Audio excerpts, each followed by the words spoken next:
seems like a very interesting transition you've had from law enforcement through to entrepreneurship. Um, to kick it off, uh, how did law enforcement feed into your kind of engine as an entrepreneur? And or maybe, perhaps where did it begin for you?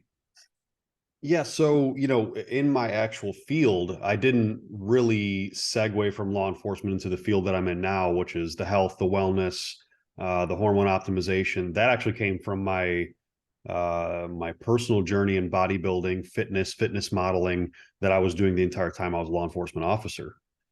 But Interesting. Yeah. yeah. But what law enforcement did for me is it taught me a lot of things I think are useful for entrepreneurship and for business ownership. A lot of the multitasking, a lot of the stress management, a lot of the crisis intervention. When you're in law enforcement, especially in the United States, you're in Australia, correct? I'm Australian, but I'm based in Germany. I've been here Oh, 10 perfect. years. Okay.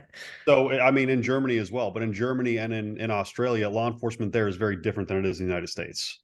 The United States, it's a very negative area of work. So for a law enforcement officer, you learn how to do everything. The crisis intervention, you're learning how to manage stress, you're learning how to manage other people's stress, you're learning how to document properly, you're dealing with tons of documentation, tons of research, whether it's legal research or what have you, personal research, looking up a criminal, trying to figure out who these people are, where they live. So I think all of those maybe ideas of how you work benefit you in an entrepreneurship setting because entrepreneurship is basically just constant research, constant pivoting, constant stress management. How are you going to get through XXXX? So I think that people that do these kind of first responder jobs and people that do, even military people, as long as, they keep their heads straight through the military, they do very well as business owners and entrepreneurships and leaders because they learn how to be leaders themselves in those capacities.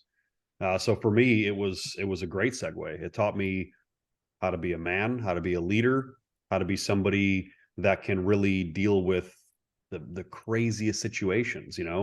So when I have a problem in my business, I'm not getting shot at. I'm not having to chase somebody through the city streets trying to bust a criminal. I'm not dealing with gang members. I'm not dealing with dangerous situations or people's, domestic issues. This stuff's easy. I can deal with this no problem. Yeah, context, right? Perspective and Yeah, context, like relative, comparing that crisis to another. That's a really cool position to come from. It sounds like the law enforcement just gave you a whole heap of tools, but like you say, adaptability, the ability to pivot. Um, there's a lot of those traits that come into play. absolutely. Yeah. So, but you always had an interest in your own personal well-being and fitness going on at the same time. Yeah. So in my early life, I went to Europe when I was young. So I'm Croatian. I'm 100% Croatian. I went to Croatia and Bosnia when I was 13, 12 or 13, and I grew almost 7 inches in a summer, 3 months. Wow.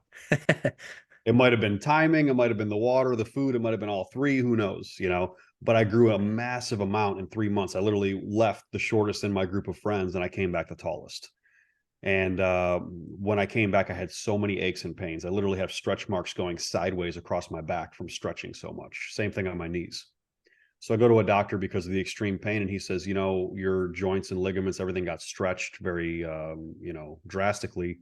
The only way you can do something about that is to strengthen the muscles around you. So strengthen the muscles around those joints and areas.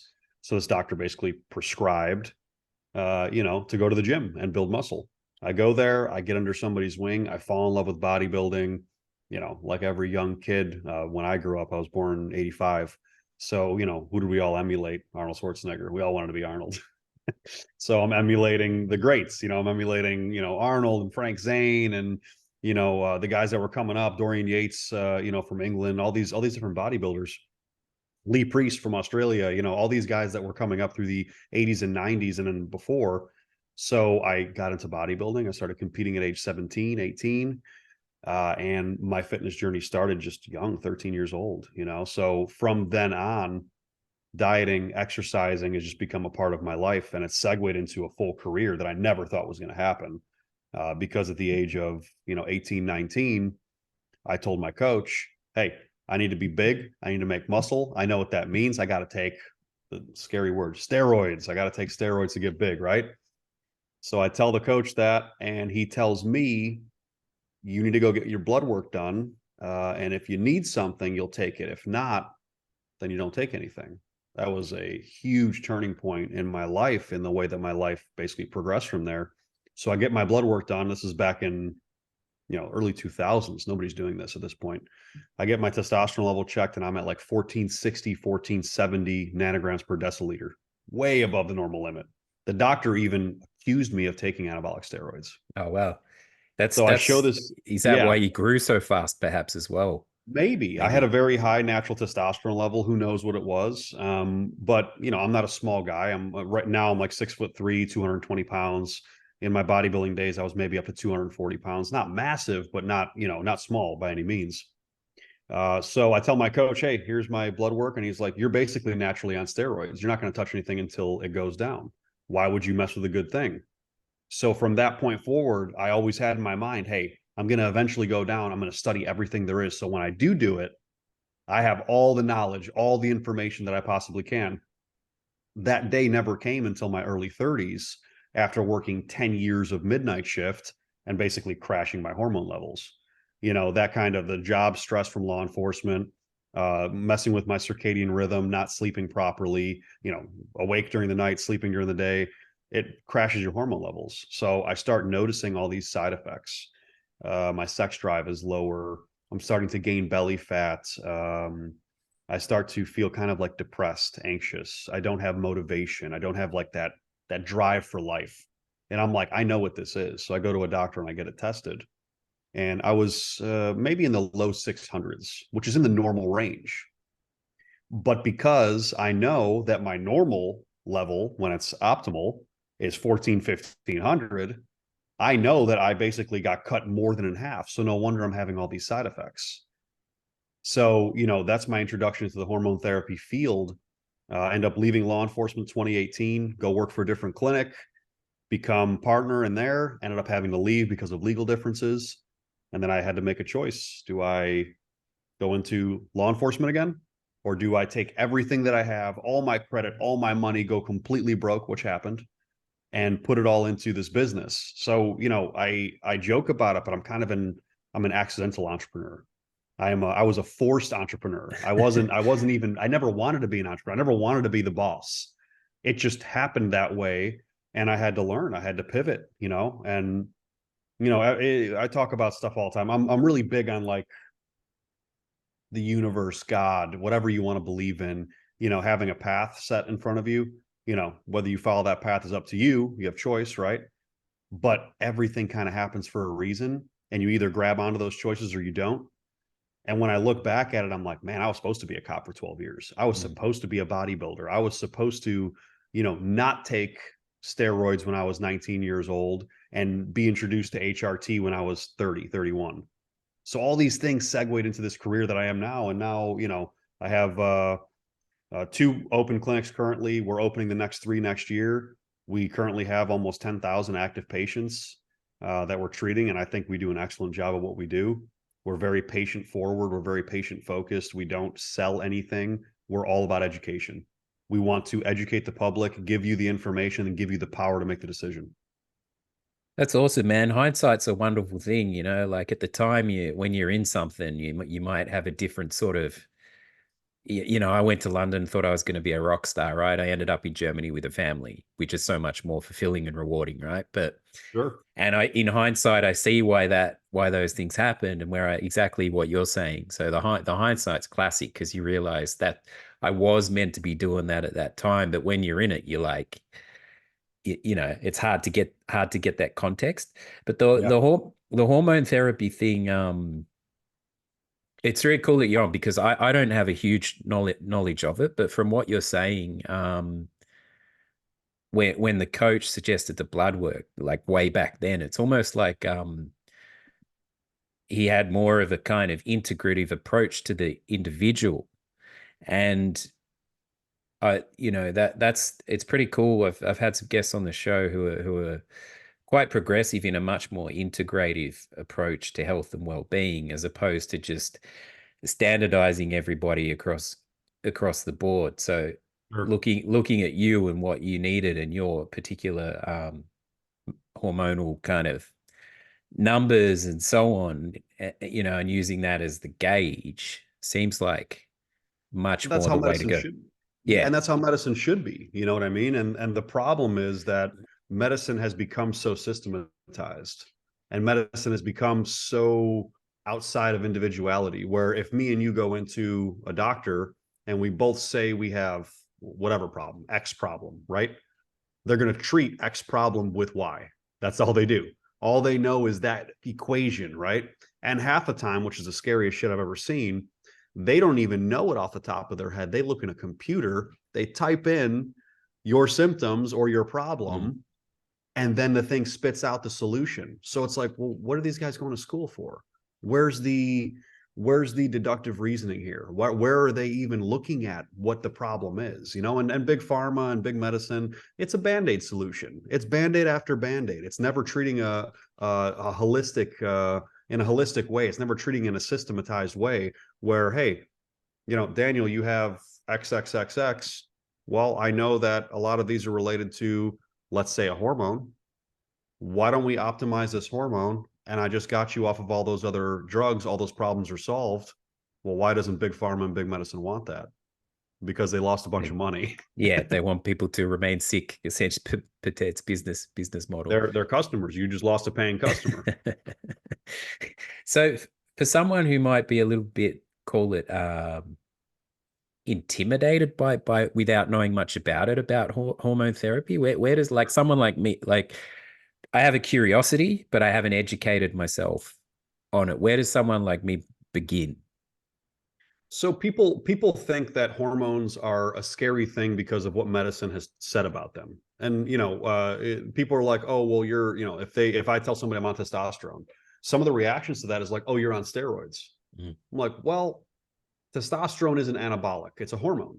But testosterone, if you look at steroids, bodybuilders take testosterone. We know that. That's not a secret. Can it be abused? Yes. Can it be used for medicine? Yes. Is there a wild difference between the two? Absolutely. You know, so for like me, let's say I'm taking injectable testosterone therapy, okay, which is bioidentical, by the way. So if I'm, you know, I'm going to be 40 in a year and a half. So as a 40-year-old man, it's natural for my testosterone to start declining. As you get older, your hormones start to decline and your body starts to go through aging process issues. You know, you don't see many 20-year-old men who have optimal hormone levels with blood pressure issues, cholesterol issues, mostly mental health issues. I'm talking about from a big totality standpoint, right? Pretty much when you're between the ages of 18 and 25, maybe even 18 to 30, you're feeling pretty awesome. You feel like a rock star, you know? And then as you start creeping up above that age group, you start having problems. What are those problems stemming from? We have discovered, and science proves, that a lot of those issues that happen as you age are due to a declining hormone level. So all we are doing is bringing your hormones back up to a normal, natural, optimal level. We call it optimal. So the high end of normal. The problem that we have is that we don't know where your high end of normal is. So we have to basically start you low. You know, let's say you have a 300 testosterone level, which is unfortunately scary. The average that we're seeing right now with men, it's very sad. So 300 testosterone level, that is low. That's like an 80-year-old man, you know, traditionally. So we want to get you between that 700 to 1100 range. We want to get you up into that higher end of normal. You know, where are you going to be optimal with zero side effects? We don't know because I don't have a blood work panel from you when you were 18. Mm. You know, so all Relative. we're doing is giving you something that's a bioidentical marker. You know, and the only things that really are scary for people is the abuse factor. We're not going to let you, as clinicians, as doctors, as clinics, my practitioners are not going to allow you to abuse this drug because we know what's going to happen. You're going to have negative side effects. You're going to start having issues. It's going to cause health issues. But I mean, you know, anybody that's squeamish about hormones, these people sure aren't squeamish about what they put in their food, right? They're not squeamish Mm. about the water supply. They're not squeamish about all the nasty shit that they take in energy drinks all day, and even vitamins and small time drugs, aspirin. You can die from aspirin and ibuprofen. Ibuprofen is proven to kill your liver if you take too much of it. So, where's the comparison at? I think the fear factor comes in because it's been demonized. But these are all natural, real medicines. Half of the hormones out there are made from plant sterols. They're not just natural, they're freaking vegan. Like it's crazy, you know what I mean? So, when you look at it that way, it's like, wow, well, why is it demonized? Why do I think it's a bad thing? Probably because you've been told that from big pharma and big medicine for a very long time. Yeah, the mass commodification of everything. I mean, in Europe, there's still a big smoking culture. It says on the packet it's going to kill you. Mm-hmm. Um, it's crazy. So yeah, like the stigmas around stuff. It's like, well, let's look at what we're consuming from the supermarket and actually read the labels and so on. It's a rabbit hole, right? Um, You're lucky. I mean, you're lucky being in Europe and Germany. At least it's not as bad as the United States. The United mm, States here, I mean, there's stuff that we have in our food that's literally illegal in Germany and the EU. mm. So, you guys are in a better position than us, but still, it's still a bunch of chemicals in there. Yeah, you mentioned generally men's testosterone levels being really low. Why do you reckon that is these days? Well, we can go back into the food and water supply. We can go back into all the phytoestrogens in our foods. So men are being over estrogenized throughout our water supply, throughout our food. There is a really, really good book. I probably say this book on almost every podcast that I do. It's called Estrogeneration. I do not remember the author's name, but you can look up Estrogeneration. The author talks about how the water supply is basically, especially in the West and in America, is very, very, I'm going to say poisoned by all of the estrogens and progestins. So these are chemically made estrogens and chemically made progesterone, basically drugs from birth control. So the Mm. prevalence of birth control in Uh, this culture specifically, what are these women doing? Basically, from the age of getting their first menstrual cycle, the doctor says, "Oh, you got cramps? Here's some birth control." So they're giving these women birth control from a very young age. So, and they're on it their whole lives. Women are waking up to it now, but their whole life they're on birth control. They're urinating this into the water supply. Whether people realize it or not, whatever you pee in the toilet eventually gets back into your drinking water. It eventually cycles yeah, back. it's just, So if you think of generations worth of women all urinating, millions of women all urinating and having these progestins and estrogens in the water supply. And now these filters that you're getting your tap water, they don't filter this stuff out. These filters are not that good. If you go and test your water at your house without a filtration system, you are going to be shocked. There mm, is nasty, nasty shit in your water. But one of these things are these hormones. So men are exposed, not just through food, but also through our drinking water. And we absorb it when we shower too. So think of all these little female hormones that are constantly bombarding us. No wonder it's killing our testosterone level. you know why are they so pushy on the whole no meat agenda, the vegan agenda, all this stuff? What is vegan food? What does it largely look like? You see the list and some of those like Beyond Burgers and stuff like mm. that. It's all seed oils, which by the way kill your natural sex hormones as a man. It's a bunch of different chemicals. It's soy.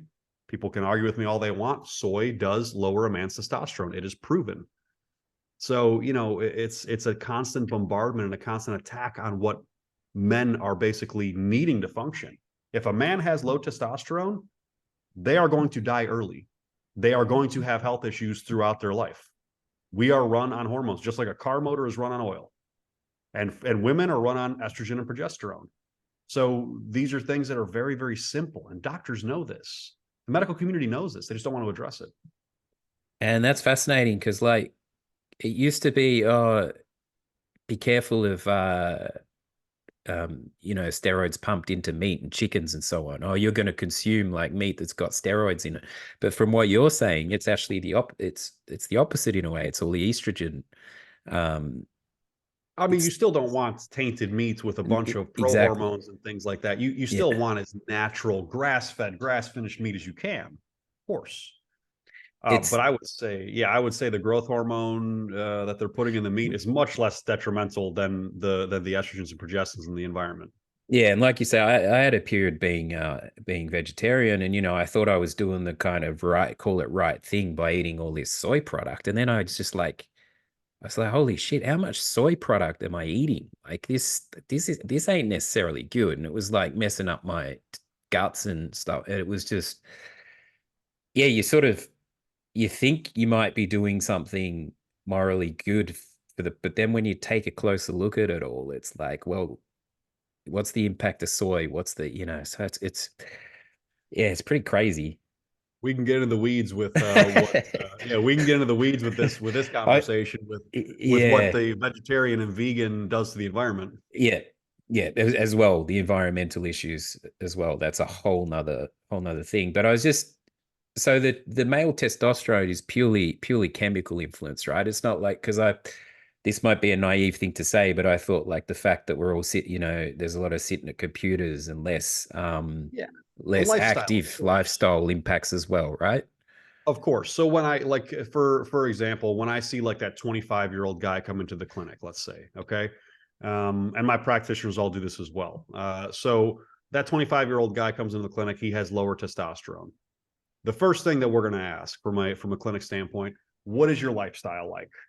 So if this guy tells us that he's sedentary, basically sits in front of the TV or computer all day, plays video games, whatever, he doesn't exercise, he doesn't eat well, he doesn't sleep at night and sleeps during the day. His circadian rhythm's completely whacked. If he tells us all these things at 25 years old, we're going to tell him to go fix his lifestyle. We're not going to prescribe him all these hormones because he may have a hormone problem. The likelihood is he's causing it to himself. It's not normal for a 25-year-old man to have a 200, 300 hormone level. Now, is it possible? Yes. Can that person get a little bit of a help, to get some things optimized? Maybe they need to lose some weight, because what people don't realize as well, I mean, obviously that sedentary person who doesn't exercise or eat right, he's probably overweight as well. So the guy's probably fat. Adipose tissue eats up testosterone. Adipose tissue, the more body fat you have, the less testosterone you will have. That's why when we start treating a very overweight person, they're usually doing 2, 3, even 4 times the amount of testosterone needed, because their body's combating it. And as they lose body fat, they will lower their dose. It's uh it's it's pretty cool to hear that you guys have quite an ethical approach. Like you're not just gonna you're not gonna prescribe something to someone when you can clearly see that there's other issues that need to be addressed first. That's our whole prerogative, and I have been called naive, I have been called stupid, I have been called bad at business for the way that we approach this, because we don't do monthly fees. We don't do things like programs where you're signed up for a year. We don't do a bunch of different fees throughout the cycle. Basically, we have patients come in. They are coming in with lab work. So they're coming to us, getting lab work done, having a full 45 minutes to 60 minutes with a practitioner, which is probably more than they've ever had in their life with a medical professional. And then we give them all the options, literally. Here's what we see on your lab work. Here's what we know from your history. Here's the problems that you're telling me you're having. Here's our solutions that we suggest. Have a good day. Handshake. Goodbye. They can take all of this information and do nothing with it. They can take all this information and go to a competitor with it. They can take all this information and go anywhere. What we have discovered is that by doing it that way, people realize that we actually care. Mm. Like, we're trying to educate you. We're not trying to force you in anything. We don't want to be salesy. I'm not trying to sell you anything. I want to give you the information to take control of your own health. And when people see that, they're like, oh, well, maybe these guys aren't going to just constantly try to shove drugs down my throat, because we deny people things all the time. We have a guy come in and he's like, hey, my friend got all this stuff. I want all this stuff because he's looking great. And we're like, yeah, no, you don't qualify for any of it. You qualify for getting your ass off the couch and going to the gym. You're 22. So, but that's the problem with our industry, is that our industry is so pushy. They're using the old frame of medicine with the new mentality of what we do in holistic health. So they have to get away from the old school frame. They have to go into it with a new school mindset of looking at it in a holistic way, not looking at medicine as band-aids, because they even look at hormones as band-aids. It's not a good way of doing it. Mm. So, we are really going to, I think, change the way that the medical industry really looks at how drugs are prescribed, at how people are treated. And I think if we keep pushing that, I think people are going to wake up to it, and they're going to get away from these old school medicine models. They want to be treated like humans. Definitely, like the trust factor is massive. I just, we've all got a bullshit radar, right? When you're Oh yeah, and yeah, so the fact that you guys aren't just trying to push the stuff, that's really yeah. refreshing to hear. There's obviously so many more questions I could ask you about the kind of ins and outs of it, but I read you've also got some interest in the automotive side of things. Is that a new endeavor for So you?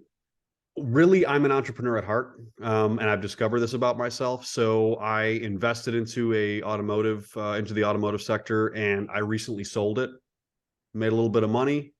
For me, it's not a passion thing. For me, it was just a business move. Okay. So I love cars. I mean, I love my cars. I drive a few cool cars. I have some nice things. I've loved cars since I was a little kid. My brother and I have been infatuated with automobiles since we were young. So we were like, oh, let's go into this industry with these guys and let's see how this maybe works. We really found ourselves becoming too involved in what the operations were with that. And we're like, okay. So we ended up selling it to the two partners that we brought in with us. And it was great. I made a great exit. No problem. We helped them build it. We made a little bit of money. We got some tax deductions off of it. I'm good to go. I have no issues. I walked away smiling.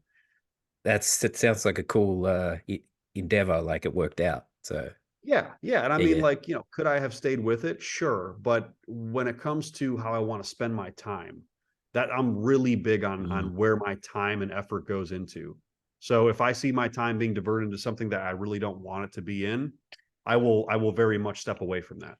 Yeah, time is the most precious commodity, right? Without sounding too cliche, it really is, and it's just amazing how it can be hijacked. Like with even when you're in a room on your own, your time could still just be hijacked like that by the device in your hand or by whatever it may Oh, be. So you this could. is the most toxic thing on the planet.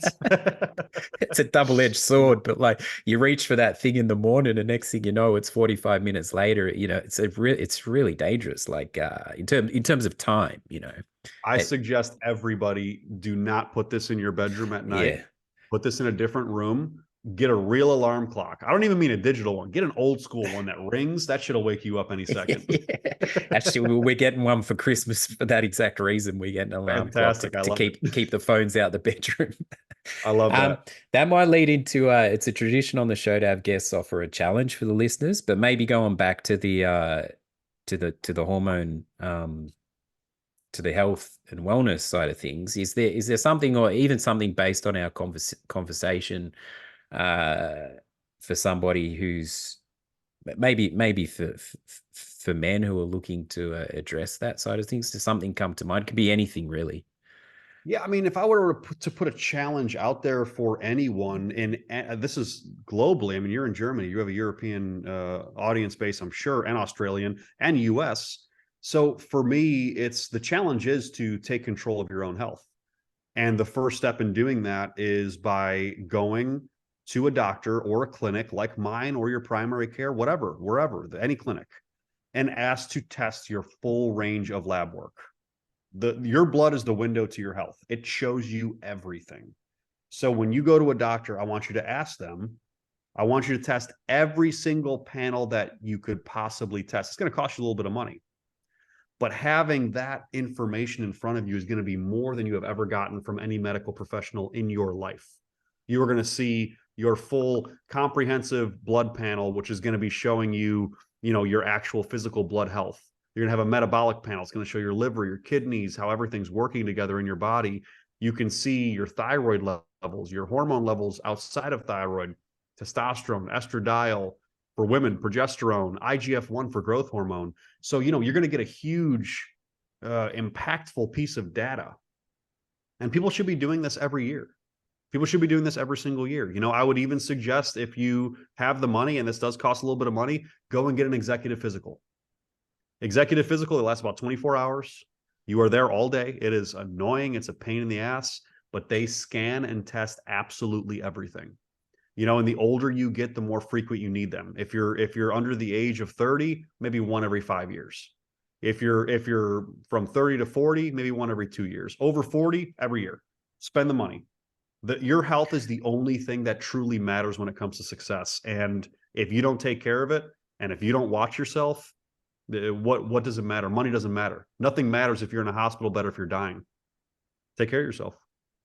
Yeah, if you don't have your health, you got nothing, right? That's a Yeah, it took me a while to realize, like when I got blood work done, I actually had to ask for more. I didn't realize I had to because of fees and like bureaucracy, but I was like, I just only learned recently, like you actually got to hammer them for it, you know? Yeah.